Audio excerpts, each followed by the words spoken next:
नमस्कार साथियों, मैं धर्मराज आपका स्वागत करता हूं सक्सेस जंक्शन में। राजनीतिक विज्ञान के इस सफ़र में जो आप मेरे साथ तय कर रहे हैं उसमें अभी तक आपने देखा संविधान का ऐतिहासिक पृष्ठभूमि, फिर संविधान का निर्माण और उसकी कुछ विशेषताएं। उसके बाद आपने देखा कि किन किन देशों से हमारे संविधान के कौन कौन से प्रावधान लिए गए हैं। उसके बाद फिर आप आज हमारे साथ बने हुए हैं मौलिक अधिकार, इस चीज़ को देखने के लिए।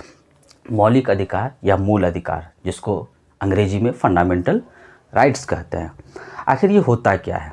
इससे पहले आपको दो टर्म समझना होगा कि मौलिक अधिकार और मानवाधिकार। सर्वप्रथम हम समझते हैं कि मानवाधिकार क्या होता है। दरअसल संयुक्त राष्ट्र के चार्टर में कहा गया है कि मानव को मानव होने के नाते जो मूलभूत अधिकार दिए जाते हैं उसे मानवाधिकार कहते हैं। इसी संदर्भ में मौलिक अधिकार की भी परिभाषा दी गई है। इसके संदर्भ में कहा जाता है कि ये वे अधिकार होते हैं जो प्रत्येक नागरिक को संविधान द्वारा उसके व्यक्तित्व को उजागर करने के लिए, उसके स्वतंत्रता और गरिमापूर्ण जीवन व्यतीत करने के लिए दी जाती है। यह मूलभूत अधिकार होता है जो संविधान द्वारा प्रदत्त होता है और इसको कोई सरकार छीन नहीं सकती है, बशर्ते कि आपातकाल लागू ना हुआ हो। आपातकाल कैसा आपातकाल? तो राष्ट्रीय आपातकाल, जिसकी चर्चा हमने की थी। इसमें कहा जाता है कि अगर राष्ट्र में सशस्त्र विद्रोह हो जाए या कोई आक्रमण हो जाए, बाह्य आक्रमण, तो उस वक्त राष्ट्रीय आपात लगता है। उस वक्त आपके मौलिक अधिकारों का हनन कर लिया जाएगा, यानी निरस्त कर दिया जाएगा, सिर्फ अनुच्छेद 20 और 21 को छोड़कर, जिसमें प्राण एवं दैहिक स्वतंत्रता और कुछ मामलों में दोष सिद्धि के संदर्भ में बातें की गई है।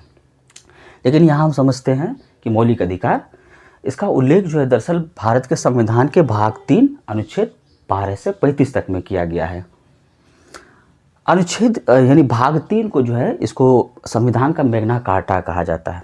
मैग्ना कार्टा क्या होता है कि 1215 के आसपास एक राजा थे, किंग जॉन, जिन्होंने कि वहाँ के लोगों के बीच और मतलब राजा और लोगों के बीच एक समझौता हुआ, इसलिए इसे एक महान समझौता भी कहते हैं, जिसको अंग्रेजी में मैग्ना कार्टा कहते हैं। मैग्ना कार्टा का मतलब क्या होता है?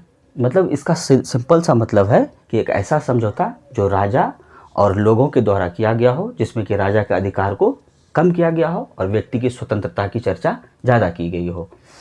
तो एक तरह से कह लें तो यह एक पहला लिखित संविधान था जो यूरोप का था, इसलिए इसका एग्जाम्पल दिया जाता है कि कोई भी अगर सर्वोच्च अधिकार की बात करता हो तो इसे मैग्ना कार्टा की संज्ञा दी जाती है। भारत के संदर्भ में मैग्ना कार्टा क्यों कहा जाता है? क्योंकि यह जो है मूल अधिकार के संबंध में जितना विस्तृत विवरण हमारे संविधान में दिया गया है उतना किसी देश के संविधान में नहीं इसका जिक्र किया गया है। मूल अधिकार हम जानते हैं कि अमेरिका से लिया गया ये मतलब विचार है, तो इस वजह से जितना विस्तार से हमारे संविधान में इसका जिक्र किया गया है उतना अमेरिका के भी संविधान में या किसी भी देश के संविधान में इसका जिक्र नहीं किया गया है। अगला पॉइंट हम देखते हैं कि संविधान द्वारा बिना किसी भेदभाव के हर नागरिक को उसकी सुरक्षा की गारंटी देता है। गारंटी किस बात की है? गारंटी इस बात की कि प्रत्येक व्यक्ति समानता, स्वतंत्रता, राष्ट्रीय हित, राष्ट्रीय अखंडता के साथ अपने जीवन का निर्वहन करे और अपना चहुमुखी विकास करे। चहुमुखी मतलब 4 दिशाओं से अपना विकास करे, जैसे कि भौतिक, बौद्धिक, नैतिक एवं आध्यात्मिक स्तर पर। अब हम समझते हैं कि मतलब मौलिक अधिकार में किन किन बातों की चर्चा की गई है। पहला है समता का अधिकार जो अनुच्छेद 14 से 18 के बीच में है। फिर दूसरा है स्वतंत्रता का अधिकार जो अनुच्छेद 19 से 22 में है। उसके बाद तीसरा है शोषण के विरुद्ध अधिकार जो अनुच्छेद 23 और 24 में है। और चौथा है धर्म की स्वतंत्रता का अधिकार 25 से 28। संस्कृति एवं शिक्षा संबंधी अधिकार जो 29 से 30 है। अंतिम है संवैधानिक उपचार का अधिकार। तो आप सोच रहे होंगे कि ये छठा तो आपने छोड़ दिया। छठा क्या है? संपत्ति का अधिकार। इसको हमने इसलिए छोड़ा क्योंकि इसको संशोधित करके भारतीय संविधान के मौलिक अधिकार में जो जिक्र किया गया है उसको हटा दिया गया। हटा दिया गया तो फिर कहाँ दे दिया गया? क्या इसको फेंक दिया गया क्या? नहीं, इसको संशोधित करके अनुच्छेद 300A में पहुंचा दिया गया। अनुच्छेद 300A क्या है भाई? उसमें कानूनी अधिकार का प्रावधान है। कानूनी अधिकार और मौलिक अधिकार, आपने ये दो टर्म को अभी मेरे मुंह से सुना। कानूनी अधिकार होता है, सबसे पहले आप समझिए कि किन किन अधिकारों को 300A में भेजा गया। तो अनुच्छेद 19 जो है, 19(1) का F और उसके बाद 31, ये 2 अनुच्छेद है जिसको संशोधित करके कहाँ संविधान संशोधन, 44वां संविधान संशोधन जो 1978 में होता है, उसके द्वारा इन दो अनुच्छेद को हटा करके अनुच्छेद 300 ए में ट्रांसफ़र कर देता है। ये क्या है? कानूनी अधिकार।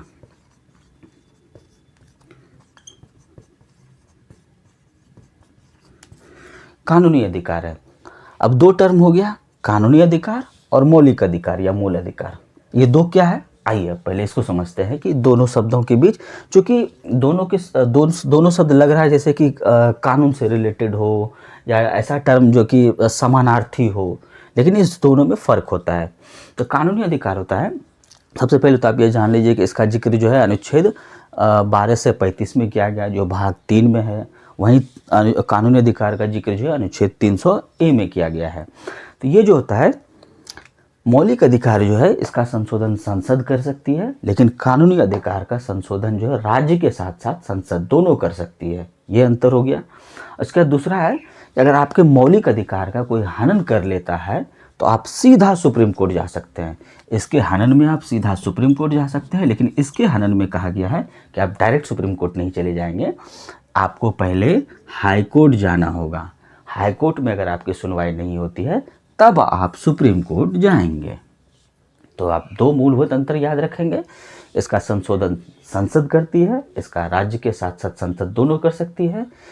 इसके हनन से आप सीधा सुप्रीम कोर्ट जा सकते हैं, लेकिन वहाँ कानूनी अधिकार के संदर्भ में आप पहले हाई कोर्ट जाएंगे।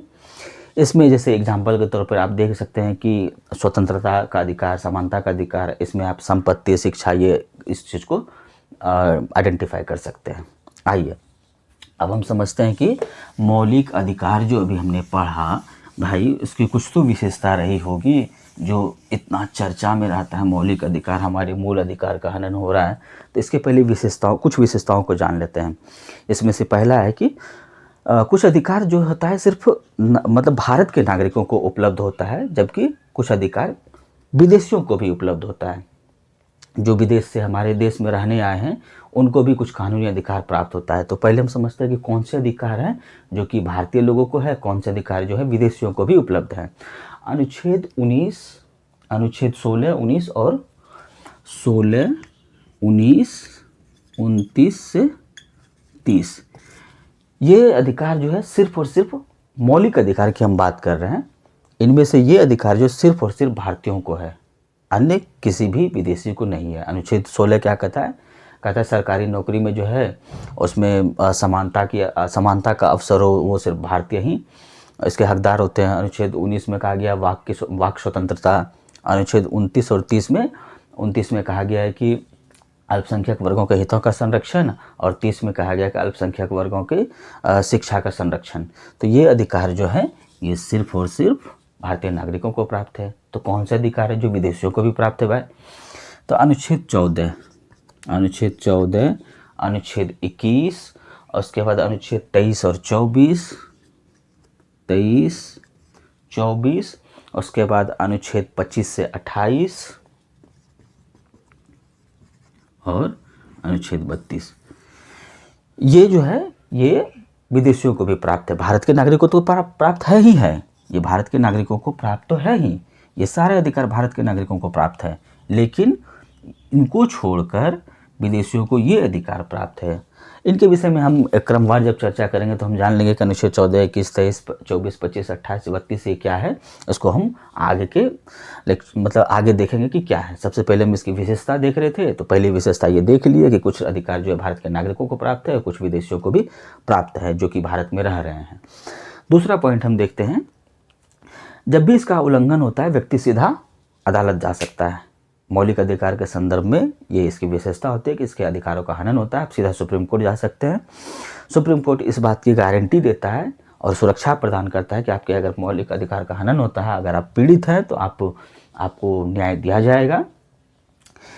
और दूसरी बात कि यह स्थायी नहीं होता है। हमने देखा कि आपातकाल के समय इसका जो है निरस्तीकरण किया जा सकता है, इसका स्थगन किया जा सकता है, इसे रोका जा सकता है अनुच्छेद 20 और 21 को छोड़कर। तो ये चौथा विशेषता था कि ये स्थायी नहीं होता है।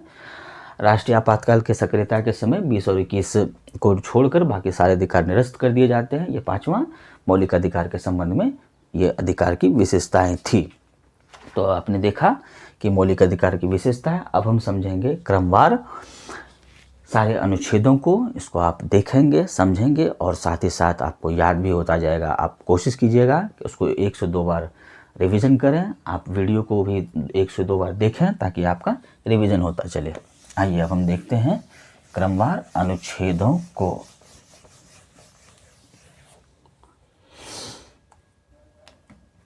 पहला है समता का अधिकार। तो इधर मैं आ जाता हूं। पहला है समता का अधिकार।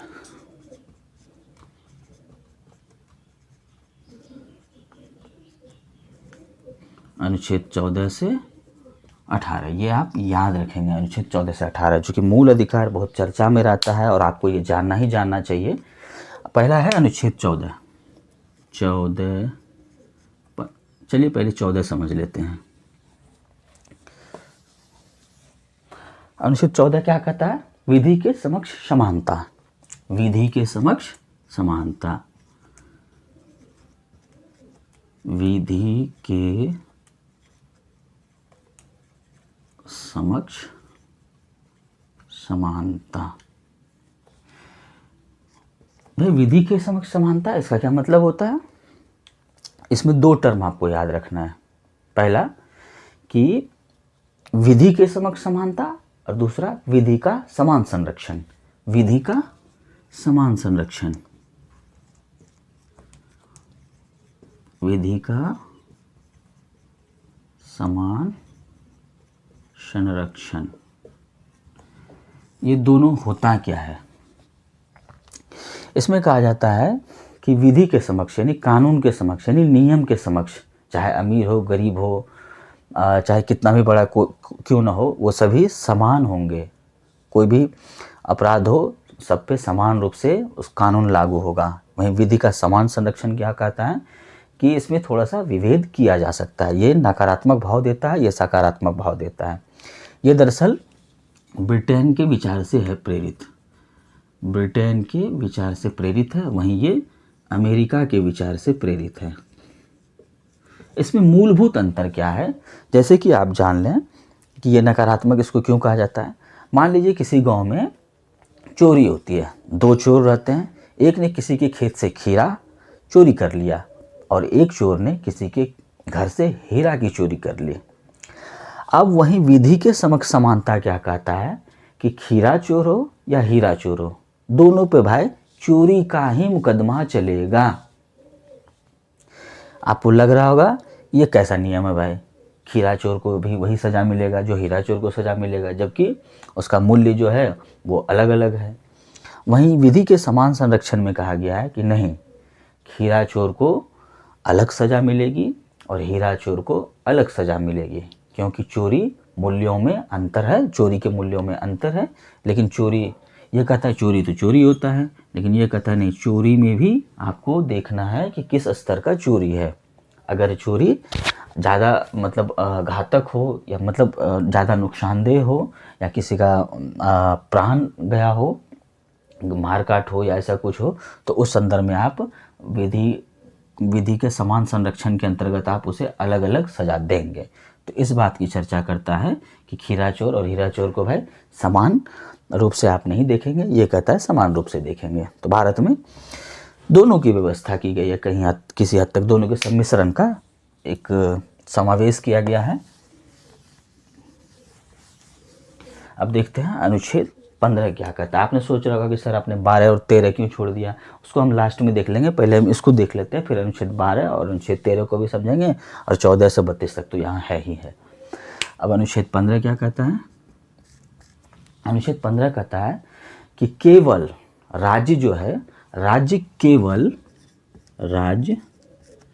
केवल आप इन शब्दों को ध्यान में रखेंगे कि केवल मैंने शब्द क्यों लिखा। केवल धर्म, मूलवंश, जाति, राज्य, केवल धर्म, मूलवंश, राज्य केवल धर्म, मूलवंश, जाति या जन्मस्थान, जन्मस्थान के आधार पर भेदभाव नहीं कर सकती। क्या मतलब होता है इसका? केवल मतलब राज्य चाहे तो इसके अलावा किसी और के आधार पर भेदभाव कर सकती है। भेदभाव का मतलब है कि आरक्षण की व्यवस्था जो की गई है तो इसका वायलेशन ना हो, इसलिए इन शब्दों का इस्तेमाल किया गया है कि केवल इस आधार पर भेदभाव नहीं कर सकती है। किस आधार पर?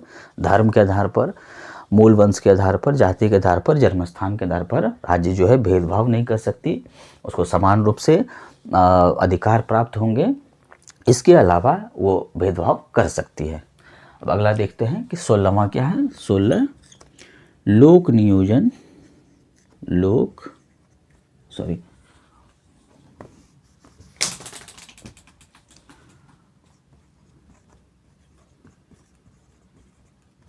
लोक नियोजन में अवसर की समता। लोक नियोजन मतलब लोक नियोजन के विषय में अवसर की समता, ये बात अनुच्छेद 16 में कही गई है। लोक नियोजन क्या है? मतलब सरकारी नौकरी। सरकारी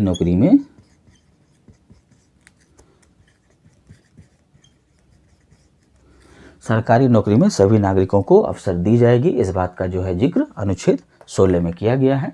तो आप याद रखें अनुच्छेद 14 विधि के समक्ष समानता, अनुच्छेद 15 राज्य केवल धर्म, मूलवंश, जाति या जन्मस्थान के आधार पर भेद नहीं कर सकती, अनुच्छेद 16 लोक नियोजन में अवसर की समता का बात कहता है। अनुच्छेद 17 आप देखते हैं। अनुच्छेद 17 है अस्पृश्यता का अंत। अस्पृश्यता का अंत। अस्पृश्यता क्या होता है? छुआछूत। मतलब आप ऊंची जाति और नीची जाति के बीच भेदभाव नहीं कर सकते हैं, इसका जिक्र अनुच्छेद 17 में किया गया है। उसी को कहते हैं अस्पृश्यता, छुआछूत, जो कि पहले बहुत इसका बोलबाला था। आज़ादी के बाद डॉक्टर भीमराव अंबेडकर के अथक प्रयास से इसको एक हद तक कम किया गया है, लेकिन आज भी वर्तमान समाज में कहीं ना कहीं इसका न्यूज देखने को मिल जाता है कि फलना जाति के साथ फलना जाति ने अत्याचार किया। तो इस वजह से अस्पृश्यता का पूर्णतः अंत तो अभी भी नहीं हो पाया है, लेकिन इसकी चर्चा संविधान के अनुच्छेद 17 में की गई है कि अस्पृश्यता का भारत से अंत हो और इसका कोई प्रावधान नहीं हो कि कोई किसी के साथ भेदभाव कर सकता है जाति के आधार पर। अब देखते हैं अनुच्छेद 18। 18 क्या कहता है? उपाधियों का अंत। उपाधियों का अंत। इसका क्या मतलब होता है भाई? इसका मतलब होता है कि कोई भी राज्य जो है वो सेना या विद्या से संबंधित रिलेटेड यानी शिक्षा से संबंधित रिलेटेड उपाधि को छोड़कर कोई भी उपाधि धारण नहीं कर सकता है। मतलब कोई राज्य जो है सेना से रिलेटेड अगर उसको किसी देश से उपाधि मिल रहा हो तो वो ले सकता है, या विद्या से संबंधित कोई अगर उपाधि उसको मिल रहा हो तो वो ले सकता है। बाद बाकी वह कोई उपाधि नहीं ले सकता है। वहीं व्यक्ति के संदर्भ में कहा गया है कि कोई अधिकार अगर उसे किसी विदेश के द्वारा दिया जा रहा हो, मतलब कोई अन्य देश उसको दे रहा हो अधिकार, तो वो भी विद्या और सेना से संबंधित हो तभी वो ले सकता है, लेकिन राष्ट्रपति के अनुमति से। वहीं अगर कोई विदेशी भारत में काम कर रहा हो और उस वक्त कहा जाता है कि अगर कोई विदेशी भारत में रह रहा हो और उसको कोई अधिकार दिया जा रहा हो तो वहाँ भी राष्ट्रपति की अनुमति आवश्यक है। उपाधि मतलब कोई एक ऐसा प्रेस्टिजियस, किसी देश का प्रेस्टिजियस अवार्ड जो होता है, अगर वो किसी नागरिक को दिया जा रहा हो तो वो ले सकता है, लेकिन राष्ट्रपति के अनुमति के अनुसार ले सकता है। बिना राष्ट्रपति की अनुमति से वो नहीं ले सकता है। तो ये हम देख लिए अनुच्छेद 18 तक, जिसमें कि समता के अधिकार से रिलेटेड ये 4 प्रावधान थे, 5 प्रावधान, जिसमें से आपको याद रखना है मुख्य बिंदु को। जिसमें पहला आपको याद रखना है विधि के समक्ष समानता, ये याद रखना है। धर्म, मूलवंश, जाति, जन्मस्थान के आधार पर भेदभाव नहीं किया जा सकता, ये आपको याद रखना है। लोक नियोजन के विषय में अवसर की समता, अस्पृश्यता का अंत, उपाधि का अंत। एग्जाम में यहाँ से क्वेश्चन पूछे जाते हैं, खासकर ये अनुच्छेद 17 से तो कई बार बहुत सारे एग्जाम में ये क्वेश्चन पूछे गए हैं। तो आपको 1 मिनट में आप रिविजन करते चलेंगे। अनुच्छेद समानता के अधिकार में अनुच्छेद 14 से 18 क्या क्या कहता है? अनुच्छेद 14 कहता है विधि के समक्ष समानता। अनुच्छेद 15 कहता है राज्य केवल धर्म, मूल वंश, जाति या जन्म स्थान के आधार पर भेदभाव नहीं कर सकता। अनुच्छेद 16 कहता है लोक नियोजन के विषय में अवसर की समता होनी चाहिए, सरकारी नौकरी में अवसर की समता। उसके बाद अनुच्छेद 17 कहता है अस्पृश्यता का अंत। अनुच्छेद 18 कहता है उपाधियों का अंत। अब आइए देखते हैं, दूसरा नंबर है स्वतंत्रता का अधिकार। इसको मैं मिटा देता हूँ, आप हो सके जितना इसको याद करने की कोशिश करेंगे, या फिर आप इसका चार्ट बनाकर अपने रूम में चिपका लें, तो वहाँ भी आप इसको डेली एक बार पढ़ लेंगे तो आपको याद हो जाएगा। देखते हैं अब हम दूसरा, स्वतंत्रता का अधिकार। स्वतंत्रता का अधिकार कहाँ से कहाँ है? अनुच्छेद 19 से 22। पहला क्या है? अनुच्छेद 19 क्या कहता है? वाक स्वतंत्रता। आपको एक शब्द में याद रखना, वाक स्वतंत्रता। वाक मतलब होता है बोलने की आज़ादी। वाक मतलब बोलने की, स्वतंत्रता मतलब आज़ादी, बोलने की आज़ादी। इसको दूसरे शब्दों में कहते हैं अभिव्यक्ति की स्वतंत्रता। अभिव्यक्ति की स्वतंत्रता, अभिव्यक्ति की स्वतंत्रता।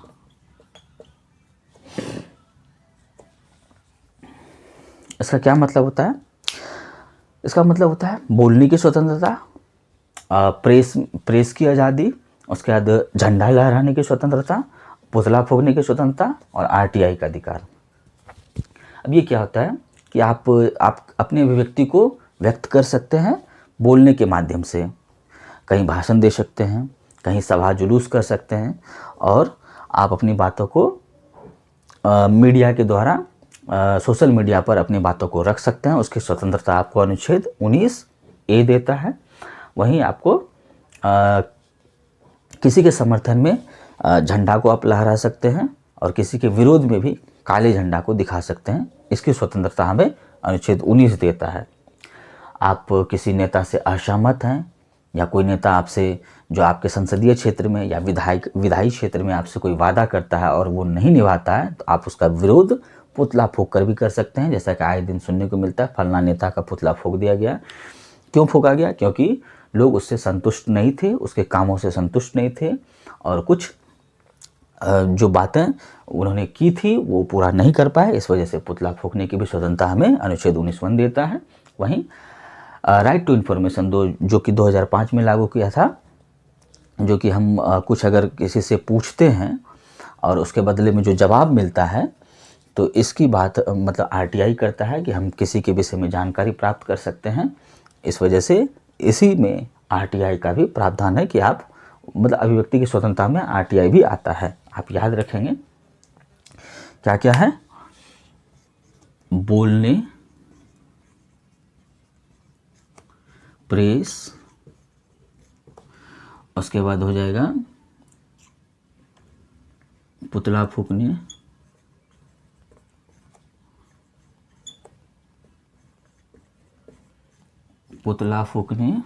उसके बाद हो जाएगा झंडा लहराने और फिर आरटीआई। ये जो है अनुच्छेद 19 में कहा गया, 19(1) में। अब अनुच्छेद 19 को ही देख रहे हैं हम, इसका सब क्लाउज, इसको मतलब कहेंगे अनुच्छेद 19 आर्टिकल क्लाउज 1, अनुच्छेद 19 क्लाउज 2। इसमें क्या गया है कि आप बिना हथियार सभा कर सकते हैं, बिना हथियार के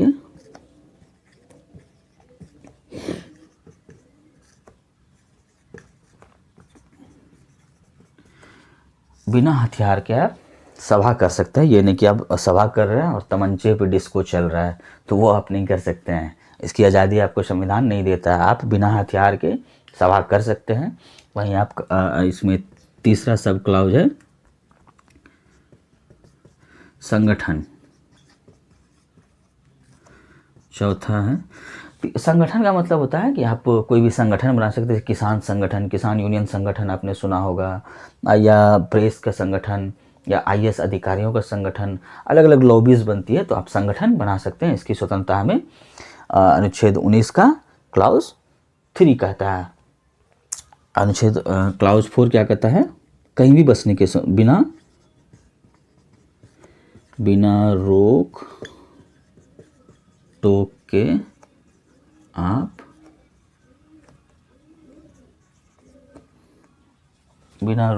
के आप कहीं भी घूम सकते हैं, कहीं भी घूम सकते हैं। मतलब अगर घूमने की स्वतंत्रता, आप देश में आज़ाद हैं कि आप कहीं भी बिना रोक टोक के घूम सकते हैं। इसके लिए आपको कोई पासपोर्ट नहीं लगेगा, कोई वीज़ा, कोई ये सब तामझाम नहीं है। आप बिना रोक टोक के आप देश के किसी भाग में घूम सकते हैं। 5वां है बसने की स्वतंत्रता। अगर आप कहीं घूम सकते हैं तो आप बस भी सकते हैं कहीं भी, बसने की स्वतंत्रता, आप कहीं भी बस सकते हैं। उसके बाद 6ठा है जो संपत्ति का अधिकार था, जो कि मैंने आपको यहाँ बताया था शुरुआत में कि इसका संशोधन करके 6ठा संपत्ति का अधिकार जो था,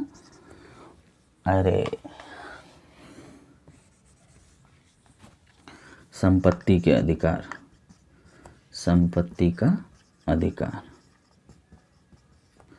इसका मैंने जिक्र किया था कि 44वें संविधान संशोधन 1978 के द्वारा इसको हटा करके अनुच्छेद 300A में कर दिया गया। संपत्ति के अधिकार को अब मौलिक अधिकार के श्रेणी में नहीं रखा जाता है। और लास्ट है व्यवसाय करने का अधिकार, 7वां। यानी एक तरह से कर लें, इसके सीरियल में यह 7वां था, लेकिन अब जो है ये 6ठा हो जाता है, व्यवसाय। मतलब आप कोई भी व्यवसाय अपना सकते हैं जो कि मतलब मौलिक अधिकार के अंतर्गत आता है। तो आप 6 प्रकार के अभिव्यक्ति की स्वतंत्रता का जिक्र देखते हैं, जिसमें कि संपत्ति के अधिकार को हटा दिया गया था। पहला है बोलने की स्वतंत्रता। बोलने में आता है बोलने, प्रेस, पुतला फूंकने, झंडा लहराने, आरटीआई, ये इनकी बात करता है। दूसरा है बिना हथियार के आप सभा कर सकते हैं। तीसरा है संगठन बनाने की स्वतंत्रता। चौथा है बिना रोक टोक आप देश में कहीं भी घूम सकते हैं। 5वां है बचने की स्वतंत्रता। 6ठा को हटा दिया गया। 7वां व्यवसाय करने की स्वतंत्रता। उम्मीद है आप अनुच्छेद 19 को अच्छे से समझे होंगे। अब देखते हैं कि इसी क्रम में अनुच्छेद 20 क्या कहता है।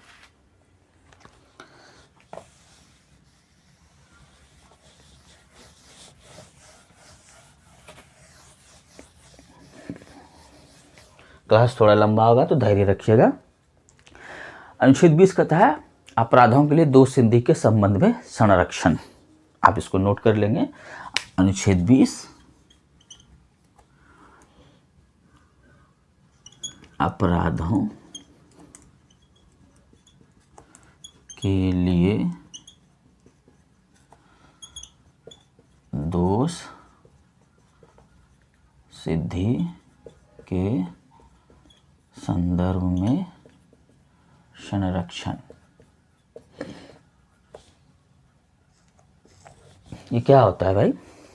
इसमें 3 बातों का जिक्र किया गया है कि एक गलती के लिए एक सजा होगी, उसके बाद सजा उस समय के कानून के आधार पर होगा। एक गलती एक सजा,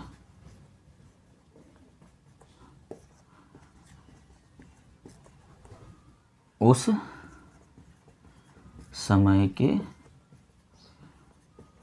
अनुसार सजा। एक गलती के लिए मतलब एक गलती के लिए एक ही सज़ा होगी। अगर कोई मान के चलिए कोई चोरी करता है या कोई मतलब डाका डालता है तो वो एक गलती करता है, उसके लिए एक ही सज़ा होगी, उसके लिए कोई दूसरी सज़ा नहीं होगी। सज़ा उस समय के अनुसार होगी। मान के चलिए कि सज़ा अगर 2025 में अगर वो गलती करता है तो मान के चलिए 2030 में उसका फैसला आता है, तो 2030 में अगर कोई नया कानून उस संदर्भ में बनता है तो उसको सज़ा उस कानून के अनुसार नहीं होगी जो 2030 में बना है। सज़ा उस अनुसार होगी जो कि 2025 में जिसमें वो अपराध किया था, तो एक उस समय के अनुसार ही सज़ा होगी जिस समय वो गलती करता है। और सज़ा के बाद कैदी को संरक्षण प्रदान करेगा। ये अनुच्छेद 20 कहता है। अगर वो कुछ गलती करता है, उसको सजा होती है, तो उसको मतलब उस कैदी को संरक्षण प्राप्त होगा। और इसी के द्वारा कहा जाता है कि जब तक कि कोई व्यक्ति दोष उसका सिद्ध नहीं हो जाता, तब तक वो दोषी नहीं कहलाएगा। वो अंडर ट्रायल जब रहता है तो वो दोषी नहीं कहलाया जा सकता है। ऐसा कि सर्वोच्च न्यायालय ने कहा कि कोई व्यक्ति अगर अंडर ट्रायल है तो उसको दोषी नहीं माना जाएगा, वो दोषी नहीं होगा जब तक कि उसका दोष या आरोप सिद्ध ना हो जाए। आइए अब अनुच्छेद 21 समझते हैं कि क्या है, जिसका जिक्र मैंने बार बार किया था कि आपातकाल के समय इन दोनों का निरस्तीकरण नहीं किया जा सकता। अनुच्छेद 21 कहता है प्राण एवं दैहिक स्वतंत्रता। प्राण एवं दैहिक स्वतंत्रता।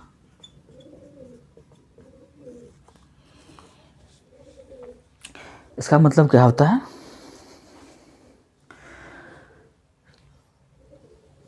प्राण एवं दैहिक स्वतंत्रता मतलब कोई आपके प्राण को ऐसे ही यूं ही नहीं ले सकता है। इसका जिक्र जो है अनुच्छेद 21 में किया गया है। जब जिसकी मर्जी वो चाहे आपके अधिकारों का हनन करके आपको फांसी की सज़ा दे दे या आपको मार दे, इसका अनुमति नहीं दिया गया है।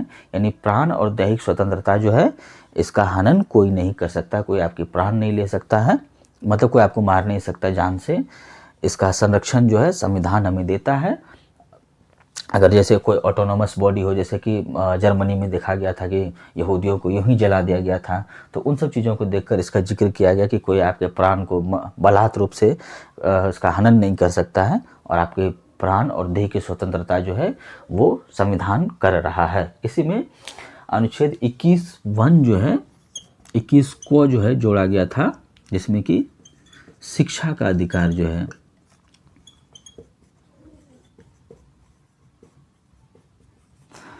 शिक्षा का अधिकार, इसका भी जिक्र किया गया था, जो कि मूल अधिकार में ही इसको जोड़ा गया था। इसमें प्रारंभिक शिक्षा की बात की जाती है, जिसमें 6 वर्ष से 14 वर्ष के बच्चों को मुफ्त शिक्षा दी जाएगी। इसका प्रावधान जो था 86वां संविधान संशोधन 2002 में किया गया था। 86वां, इसको याद रखेंगे, ये पूछा जाता है।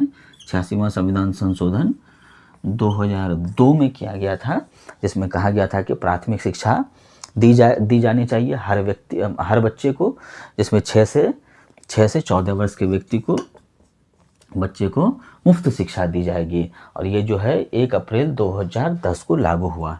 1 अप्रैल 2010 को ये लागू हो जाता है। अब देखते हैं कि अनुच्छेद जो है 20 पढ़ लिया, 21 पढ़ लिया, अब अनुच्छेद 22 क्या कहता है। अनुच्छेद 22 है कि कुछ दशाओं में गिरफ्तारी एवं निरोध से संरक्षण। अनुच्छेद 22 क्या है?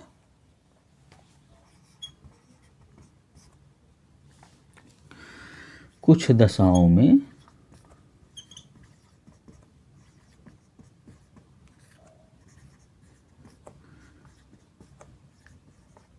गिरफ्तारी एवं निरोध से संरक्षण।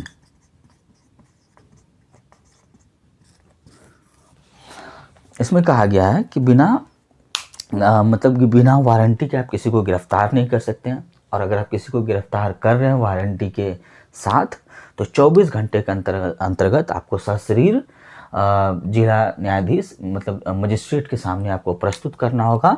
और फिर कहा गया कि आपको पसंद का वकील करने का अधिकार दिया जाएगा। और मतलब आप ये 2-3 बातें याद रखेंगे कि बिना वारंट के आपको कोई गिरफ्तार नहीं कर सकता है। अगर कोई गिरफ्तार कर रहा है तो 24 घंटे के अंतर्गत आपको मजिस्ट्रेट के सामने पेश करना होगा सशरीर। और उसके बाद फिर तीसरा है कि आप अपने पसंद का वकील कर सकते हैं। 3 बातों को आप इस ध्यान में रखेंगे इसके अंतर्गत। तो ये था अनुच्छेद 19 से 22। अब हम देखते हैं अगला अनुच्छेद 23-24 क्या कहता है, जिसमें शोषण के विरुद्ध अधिकार कहा गया है। तो 23-24 जो है देख लेते हैं क्या है। आप इसको नोट करते जाएंगे और याद भी करते जाएंगे। सबसे पहले हम देख लेते हैं कि अभी तक हमने क्या पढ़ा था। हमने पढ़ा समानता का अधिकार जो अनुच्छेद 14 से 18 था, जिसमें 14 में कहा गया कि विधि के समक्ष समानता। अनुच्छेद 15 कहता है कि राज्य केवल धर्म, मूल, वंश, जाति या जन्मस्थान के आधार पर भेदभाव नहीं कर सकता है। 16 अनुच्छेद कहता है लोक नियोजन के विषय में अवसर की समता। लोक नियोजन मतलब सरकारी नौकरी। 17 कहता है अस्पृश्यता का अंत। अनुच्छेद 18 कहता है उपाधियों का अंत। ये आपने समता के अधिकार के संदर्भ में पढ़ा। उसका दूसरा हमने पढ़ा था स्वतंत्रता का अधिकार, जिसमें अनुच्छेद 19 से 22 था। अनुच्छेद 19 जो था वो बोलने या अभिव्यक्ति की स्वतंत्रता थी। और अनुच्छेद 20 जो है अपराधों के लिए दोष सिद्धि के संदर्भ में संरक्षण। अनुच्छेद 21 प्राण एवं दैहिक स्वतंत्रता का संरक्षण। अनुच्छेद 21 को जो था शिक्षा का अधिकार था। अनुच्छेद 22 जो था कुछ दशाओं में गिरफ्तारी एवं निरोध से संरक्षण था। अब तीसरा देखते हैं शोषण के विरुद्ध अधिकार, जो अनुच्छेद 23 और 24 है। शोषण के विरुद्ध अधिकार। शोषण के विरुद्ध अधिकार अनुच्छेद 23 और 24। अनुच्छेद 23 क्या कहता है?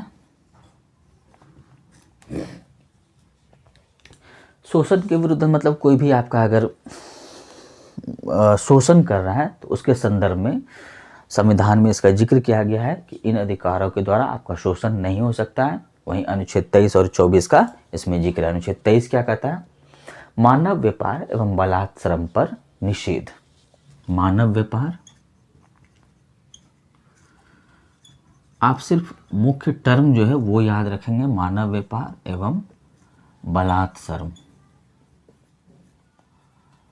बलात् श्रम पर निषेध।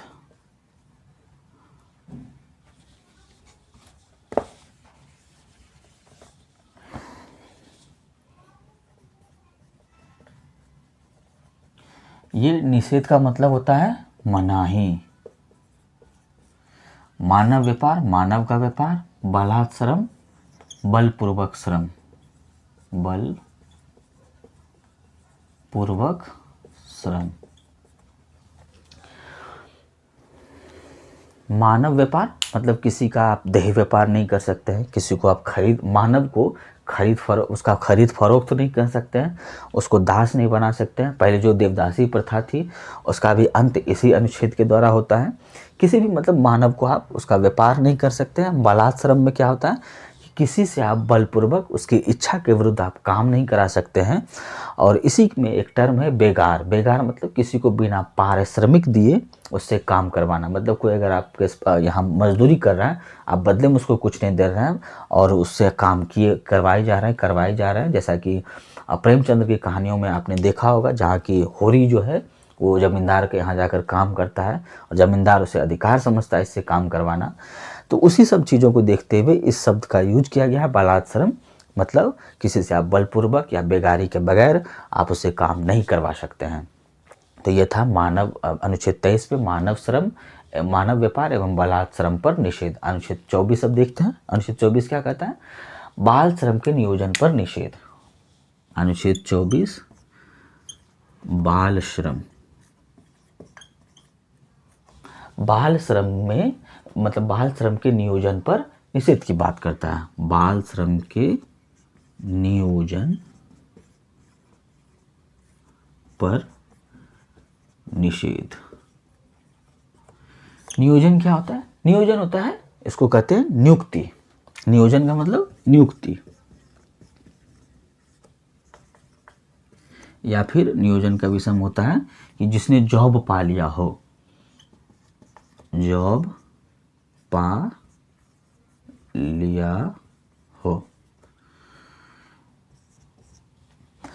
बाल श्रम के नियोजन पर निषेध, जैसे कि बहुत सारा हानिकारक फैक्ट्री होता है, शीशा का फैक्ट्री होता है या बारूद की फैक्ट्री, ऐसी फैक्ट्री जो मानव के हेल्थ को नुकसान पहुंचा रहा है, वहां आप किसी बच्चे से जो कि 14 वर्ष से कम उम्र का हो, आप उसका मतलब उसकी नियुक्ति नहीं कर सकते हैं, ना ही उसको जॉब दे सकते हैं, उससे काम नहीं ले सकते हैं। ये कानूनी अधिकार मतलब कानून में इसका कोई प्रावधान नहीं है कानून इसकी मनाही करता है कि 14 साल से कम उम्र के बच्चों से आप काम नहीं ले सकते हैं। इसलिए इसका जिक्र किया गया कि ताकि बच्चों का भविष्य जो है वो काम के बोझ तले दब न जाए, वो अपनी प्रतिभा को उभार सके, निखार सके। इसीलिए संविधान निर्माताओं ने इसका जिक्र जो है मौलिक अधिकार में किया गया है, ताकि किसी भी कानूनी पचड़े से ऊपर हटकर वो सीधा इसके हनन अगर इसका होता है तो सीधा सुप्रीम कोर्ट जा सके और उसे त्वरित न्याय मिल सके। तो अनुच्छेद 24 याद रखेंगे, बाल श्रम के नियोजन पर निषेध की बात करता है। तो हमने देखा कि शोषण के विरुद्ध अधिकार में अनुच्छेद 23 और 24 में क्या था। अनुच्छेद 23 में था मानव व्यापार एवं बालात श्रम का निषेध है, और वहीं अनुच्छेद 24 जो है वो बाल श्रम के नियोजन पर निषेध की बात करता है। अब अगला देखते हैं, धार्मिक स्वतंत्रता का अधिकार।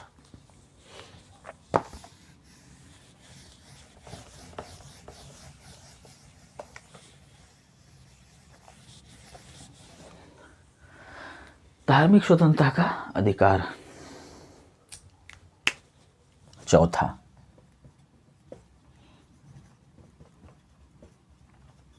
धार्मिक स्वतंत्रता का अधिकार, ये अनुच्छेद जो है 25 से 28 में है। मतलब धार्मिक आधार पर आपको इस देश में पूरी आज़ादी दी गई है और आप धर्म के आधार पर आपसे कोई भेदभाव नहीं कर सकता। इसका जिक्र जो है मौलिक अधिकार में ही किया गया है, जिसमें कि अनुच्छेद 25 जो है वो कहता है अंतःकरण और धर्म को अबाध रूप से मानने, प्रचार करने और आचरण करने की स्वतंत्रता है। अंतःकरण की अनुच्छेद 25 कहता है अंतःकरण की एवं धर्म को अबाध रूप से मानने एवं धर्म को अबाध रूप से, अंतःकरण की एवं धर्म को अबाध रूप से मानने एवं आचरण और प्रचार करने की स्वतंत्रता। मानने, आचरण एवं प्रचार करने की स्वतंत्रता। अब ये अंतःकरण, अबाध और आचरण और प्रचार, ये 4 टर्म का यूज किया गया है। क्या होता है अंतःकरण? मतलब होता है आप अपने आत्मा से किसी ईश्वरीय आभा को अगर महसूस करते हैं तो आप उसका आत्मसात कर सकते हैं। मतलब किसी भगवान में आपको भरोसा है, आपको आभास होता है, तो आप उसको मान सकते हैं, इसकी आज़ादी है आपको। धर्म के अबाध रूप से मानने क्या होता है? अबाध मतलब बिना बाधा के,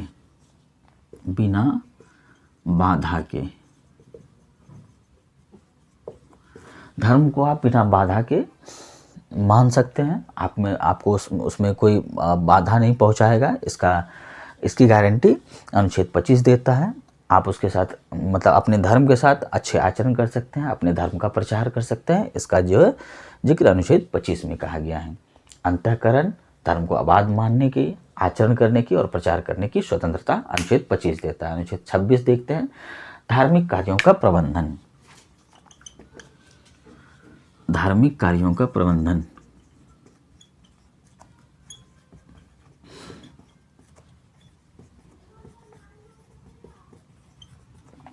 धर्म के मामले पर आप अपने जो कार्य होते हैं उसका आप प्रबंधन कर सकते हैं, मैनेजमेंट कर सकते हैं। अनुच्छेद 26 देखते हैं।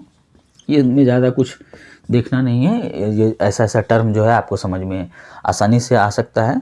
अंतःकरण, आबाद मैंने समझा दिया, आचरण प्रचार समझ ही गए हैं। धार्मिक कार्यों का प्रबंधन, मैनेजमेंट, धर्म से रिलेटेड जो भी कार्यक्रम किए जाएंगे उसका प्रबंधन कैसे होगा, इसकी स्वतंत्रता आपको अनुच्छेद 26 देता है। अब अनुच्छेद 27 है, धार्मिक कार्यों के धन पर कोई टैक्स नहीं लगेगा। मतलब धार्मिक कार्यों से जो धन होता है उस पर टैक्स नहीं लगेगा। मतलब धर्म से रिलेटेड जो मंदिर में दान दिया जाता है या धार्मिक कार्य कोई भी होता है, उसमें अगर कोई धन की प्राप्ति होती है तो उस पर आपको टैक्स नहीं लगेगा, कोई जीएसटी नहीं लगने वाला है इससे। तो इसी का फ़ायदा उठाकर बहुत सारे जो उद्योगपति होते हैं या बहुत सारे बड़े बड़े बिजनेसमैन होते हैं, इसका इस्तेमाल करके वो टैक्स की चोरी भी करते हैं। इसका एक दुरुपयोग भी है, लेकिन सदुपयोग ये है कि धर्म को मानने वालों को हताहत उसको नहीं होना पड़े, इस वजह से इसका जिक्र किया गया है। अब अनुच्छेद 28 क्या कहता है, ये याद रखेंगे, सरकारी शिक्षण संस्थान में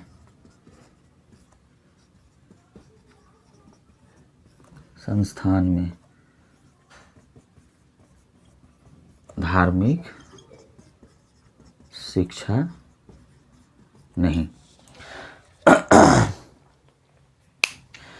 इसको सिंपल से याद रखेंगे कि धार्मिक शिक्षा जो है सरकारी संस्थान में नहीं दी जा सकती है, किसी धर्म विशेष को बढ़ावा नहीं दिया जा सकता सरकारी संस्थानों में। प्राइवेट स्कूल में हालांकि देखा जाता है, लेकिन सरकारी संस्थान में आप किसी भी धर्म विशेष का संरक्षण नहीं दे सकते हैं, उससे संबंधित उसका कोई शिक्षा नहीं दे सकते हैं। आप कहेंगे कि सर वो तो फिर जाने गाने मने होता है, या तो वो एक वो मतलब एक होता है कि डेकोरेशन का एक पार्ट होता है कि सभी शैक्षणिक संस्थानों में शुरुआत कैसे हो, कैसे कैसे क्लासें चलेंगी, इसको जो एक फ्रेम में सजाया जाता है, उसी का एक पार्ट होता है प्रेयर जो होता है सरकारी स्कूल में, वो डेकोरम का एक पार्ट होता है। वहीं आप देखेंगे कि जो 28 जो है इसकी मनाही करता है कि आप किसी धार्मिक संस्थानों में मतलब सरकारी संस्थानों में धार्मिक शिक्षा नहीं दे सकते हैं। तो आप धार्मिक स्वतंत्रता के अधिकार में अनुच्छेद 25 से 28 में देखा। अनुच्छेद 25 जो है आप याद करते चलेंगे, अंतःकरण की और धर्म को अबाध रूप से मानने, आचरण और प्रचार करने की स्वतंत्रता। अनुच्छेद 26 है धार्मिक कार्यों का प्रबंधन। अनुच्छेद 27 है धार्मिक कार्यों के धन पर कोई टैक्स नहीं लगेगा। अनुच्छेद 28 है सरकारी शिक्षण संस्थानों में धार्मिक शिक्षा नहीं दी जाएगी। तो ये था स्वतंत्रता का अधिकार। अब आगे देखते हैं संस्कृति एवं शिक्षा संबंधी अधिकार।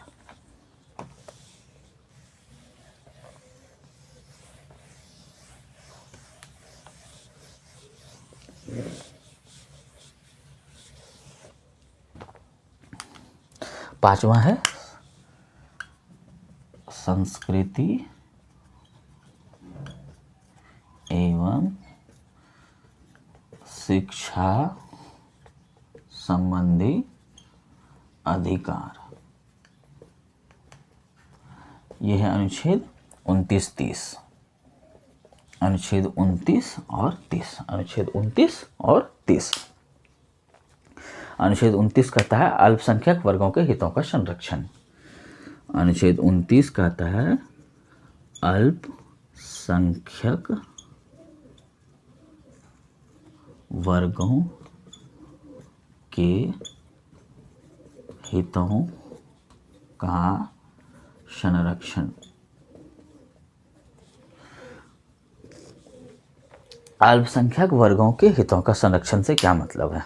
अल्पसंख्यक जिसकी संख्या कम हो, जैसे कि ईसाई जो है, मुस्लिम को भी अल्पसंख्यक वर्ग में रखा गया है। हालांकि सच्चाई तो कुछ और ही हो रहा है, लेकिन यहाँ जो है अल्पसंख्यक कहा गया है कि ईसाई धर्म, मुस्लिम धर्म, मतलब कोई भी वर्ग जिसकी संख्या कम हो, उनके हितों का हनन ना हो, उनके हित को भी इस देश में देखा जाए, इसका जो जिक्र अनुच्छेद 29 करता है, जिसमें अल्पसंख्यक के हितों के संरक्षण की बात करता है। अनुच्छेद 30 देखते हैं। अनुच्छेद 30 है शिक्षा संस्थानों की स्थापना एवं प्रशासन संबंधी अल्पसंख्यकों के अधिकार, अर्थात अल्पसंख्यकों के शिक्षा का संरक्षण। आप एक पॉइंट में इसको याद रखेंगे, अल्पसंख्यकों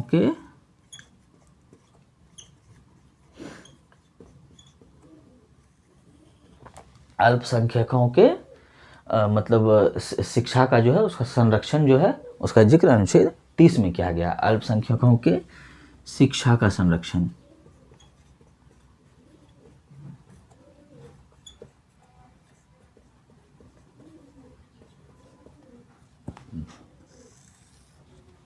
अनुच्छेद 30 को याद रखेंगे किस आधार पर, अनुच्छेद 29 रखेंगे अल्पसंख्यकों के हितों का संरक्षण, और अनुच्छेद 30 क्या कहता है, अल्पसंख्यकों के शिक्षा का संरक्षण। मतलब उसकी मतलब शिक्षा संबंधी जो व्यवस्था है, कोई अल्पसंख्यक पर अगर चाहता है अपनी शैक्षणिक संस्था की स्थापना करना चाहता है तो प्रशासन उसमें उसकी मदद करेगा, उसके अधिकारों का कोई हनन नहीं होना चाहिए। इस बात का जिक्र जो है अनुच्छेद 30 में कहा जाता है। तो ये था अनुच्छेद 29 और 30। चलिए इसको हम 1 मिनट में देख लेते हैं। मतलब 5वां था शिक्षा, संस्कृति एवं शिक्षा संबंधी अधिकार, जो कि अनुच्छेद 29 और 30 है। अनुच्छेद 29 कहता है अल्पसंख्यकों के हितों का संरक्षण, और अनुच्छेद 30 कहता है अल्पसंख्यकों के शिक्षा का, मतलब उसके शिक्षा संबंधी अधिकारों का संरक्षण। तो ये था संस्कृति एवं शिक्षा संबंधी अधिकार। आखिरी हम देखते हैं, छठा हमने देख लिया था संपत्ति का अधिकार है, जिसको कि 44वें संविधान संशोधन 1978 के द्वारा हटाया गया, जिसका कि मैंने जिक्र किया था कि अनुच्छेद 19 के एफ में, अनुच्छेद 19 सब क्लाउज एफ, उसके बाद फिर अनुच्छेद 31 को हटाकर कानूनी अधिकार प्रदान किया गया और इसे अनुच्छेद 300A में डाला गया। 7वां संवैधानिक उपचार का अधिकार, संवैधानिक उपचार का अधिकार।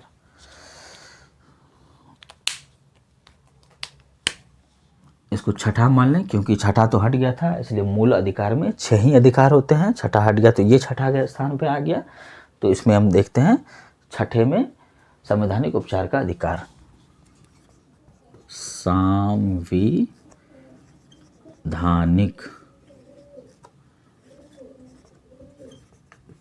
उपचार का अधिकार, अनुच्छेद 32। इसके माध्यम से जो है भारत का जो सर्वोच्च न्यायालय होता है और जो उच्चतम न्यायालय और उच्च न्यायालय, ये जो होता है विभिन्न प्रकार का रीट जारी करता है, जिसके माध्यम से जो है संवैधानिक उपचार का अधिकार जो है उसका प्रोसेस फॉलो होता है। तो वो 5 प्रकार का रीट होता है, जिसमें कि पहला होता है बंदी प्रत्यक्षीकरण, दूसरा प्रतिषेध, उसके बाद परमादेश, उत्प्रेषण और अधिकार परीक्षा। तो ये 5 प्रकार का रीट जारी करके संविधान में संविधान के नियमों का कहाँ कहाँ पालन नहीं हो रहा है, इसका खबर जो है उच्चतम न्यायालय और उच्च न्यायालय दोनों लेता है, अनुच्छेद 32 के तहत, और उच्चतम न्यायालय जो है अनुच्छेद 226 के, उच्च न्यायालय जो अनुच्छेद 226 के तहत। तो सुप्रीम कोर्ट जो है, सुप्रीम कोर्ट अनुच्छेद 32 और हाई कोर्ट अनुच्छेद 226 के तहत रीट जारी करता है। रीट जारी करता है। रीट कौन कौन प्रकार का, तो पहला यहाँ मैं लिख देता हूँ, बंदी प्रत्यक्षीकरण, बंदी प्रत्यक्षीकरण, प्रत्यक्षीकरण पहला बंदी प्रत्यक्षीकरण, और दूसरा जो होता है प्रतिषेध, दूसरा प्रतिषेध, प्रतिषेध, तीसरा परमादेश, परमादेश, और चौथा जो होता है उत्प्रेषण, उत्प्रेषण, उत्प्रेषण। उसके बाद 5वां जो होता है वो अधिकार परीक्षा, 5वां अधिकार परीक्षा। ये 5 प्रकार का आप रीट याद रखेंगे। इसको मैं किसी वीडियो में समझा दूंगा कि ये 5 टर्म जो है इसका मतलब क्या होता है। चूँकि ये वीडियो लंबा होने जा रहा है, इस वजह से मैं आज इसको यहीं स्थगित करता हूँ। और अनुच्छेद 12 और 13 का मैंने जिक्र किया था, उसको 30 सेकंड में समझ लेते हैं कि अनुच्छेद 12 और 13 क्या है। दरअसल 14 से, यहाँ आपने देखा कि 14 से 32 शुरू हुआ था, जिसमें 31 का जो है इसका निरस्तीकरण कर दिया गया। अनुच्छेद 12 और अनुच्छेद 13 जो है, अनुच्छेद 12 में मौलिक अधिकार की परिभाषा दी गई है, जिसमें कि राज्य को कुछ दिशा निर्देश दिए गए हैं। राज्य जो है उसके मौलिक अधिकार का अगर हनन करता है तो उससे संदर्भ में प्रावधान, उसकी परिभाषा, इसका जिक्र किया गया है। और इसमें जिक्र किया गया कि राज्य के अंतर्गत कौन कौन से बॉडी आएंगे। इसमें कहा गया कि संघीय सरकार के कार्यों को करने वाले जितने भी मिशनरी होते हैं, कार्यकारी कार्य या फिर विधायी कार्य, वो सभी राज्य के अंतर्गत आ जाएंगे या फिर भारत के संसद। इसी प्रकार राज्य सरकार के जितने विधायी कार्यकारी अंग हैं वो और साथ ही विधानमंडल, ये सारे राज्य के अंतर्गत आ जाएंगे। साथ ही सभी स्थानीय निकाय जैसे कि नगर पालिका, पंचायत, जिला बोर्ड सुधार, ये न्यास जो है, ये सभी जो है वो किसके अंतर्गत आ जाएंगे, राज्य की परिभाषा के अंतर्गत आ जाएंगे। इसके साथ ही अन्य सभी निकाय, चाहे वैधानिक एवं गैर वैधानिक अथॉरिटी हो, वो सारे जो है वो राज्य के परिभाषा के अंतर्गत आ जाएंगे, जैसे कि LIC, ONGC, सेल, ये सभी अनुच्छेद 12 में। तो मूलतः आपको याद रखना कि इसमें अनुच्छेद 12 में परिभाषा का जिक्र किया गया है। अनुच्छेद 12 जो है परिभाषा है, मौलिक अधिकार की परिभाषा का जिक्र किया गया अनुच्छेद 12 में। और अनुच्छेद 13 में जो है वो मतलब मूल अधिकार से असंगत या उनका अल्पीकरण करने वाली विधियां दी गई है। मतलब मौलिक अधिकार के अल्पीकरण की विधियां दी गई है। अल्पीकरण की विधियां, अल्पीकरण की बात की गई है। आप इतना सा याद रखेंगे, दो बात, इसमें मौलिक अधिकार के अल्पीकरण और इसमें परिभाषा का जिक्र किया गया। अल्पीकरण क्या होता है कि मूल अधिकार को सुप्रीम कोर्ट जो है वो कम या मतलब कम कर सकती है। वो कब कर सकती है, आपातकाल के समय। साथ ही इसमें सुप्रीम कोर्ट और हाई कोर्ट जो है रीट के माध्यम से भी मतलब कुछ अधिकारों का अल्पीकरण कर सकती है इन सब प्रोसेस के द्वारा। तो ये वीडियो चूँकि लंबा हो गया है तो आप धैर्यपूर्वक इसको समझेंगे तो आपको समझ में आएगा अच्छे से कि मूल अधिकार होता क्या है। अब 1 मिनट में आप सारे अधिकार का रिवीजन कर लेंगे आंख बंद करके। मैं बोलता हूँ। पहला है समता का अधिकार, जिसमें अनुच्छेद 14 से 18 है। अनुच्छेद 14 है विधि के समक्ष समानता। अनुच्छेद 15 केवल राज्य जो है धर्म, मूल वंश, जाति या जन्मस्थान के आधार पर भेदभाव नहीं कर सकती है। अनुच्छेद 16 लोक नियोजन के विषय में अवसर की समता। अनुच्छेद 17 अस्पृश्यता का अंत। अनुच्छेद 18 उपाधियों का अंत। दूसरा है स्वतंत्रता का अधिकार, जिसमें अनुच्छेद 19 जो है वाक स्वतंत्रता है। अनुच्छेद 20 अपराधों के लिए दोष सिद्धि के संदर्भ में संरक्षण है। अनुच्छेद 21 प्राण एवं दैहिक स्वतंत्रता का संरक्षण। अनुच्छेद 21 को शिक्षा का अधिकार। अनुच्छेद 22 कुछ दशाओं में गिरफ्तारी एवं निरोध से संरक्षण। उसका तीसरा है शोषण के विरुद्ध अधिकार। अनुच्छेद 23 और 24। अनुच्छेद 23 है मानव व्यापार एवं बलात् श्रम का निषेध। अनुच्छेद 24 है बाल श्रम के नियोजन पर निषेध। चौथा है धार्मिक स्वतंत्रता, इसमें अनुच्छेद 25 से 28 आता है। अनुच्छेद 25 है अंतःकरण की और धर्म को अबाध रूप से मानने, आचरण और प्रचार करने की स्वतंत्रता है। अनुच्छेद 26 है धार्मिक कार्यों का प्रबंधन। अनुच्छेद 27 है धार्मिक कार्य के धन पर टैक्स नहीं लगेगा। अनुच्छेद 28 है सरकारी शिक्षण संस्थानों में धार्मिक शिक्षा नहीं दी जाएगी। पाँचवा है संस्कृति एवं शिक्षा संबंधी अधिकार, इसका जिक्र अनुच्छेद 29 और 30 में है। अनुच्छेद 29 है अल्पसंख्यक वर्गों के हितों का संरक्षण। अनुच्छेद 30 है अल्पसंख्यकों की शिक्षा का संरक्षण। अब है अंतिम संवैधानिक उपचार का अधिकार, जो अनुच्छेद 32 है, जिसमें 5 प्रकार के रेट का जिक्र किया गया है। बंदी प्रत्यक्षीकरण, प्रतिषेध, परमादेश, उत्प्रेषण, अधिकार परीक्षा। तो उम्मीद करता हूँ आपको आज का वीडियो पसंद आया होगा। अगर पसंद आया है तो इसको सब्सक्राइब कर देंगे इस चैनल को, और लाइक भी कर देंगे तथा दोस्तों के साथ शेयर भी कर देंगे।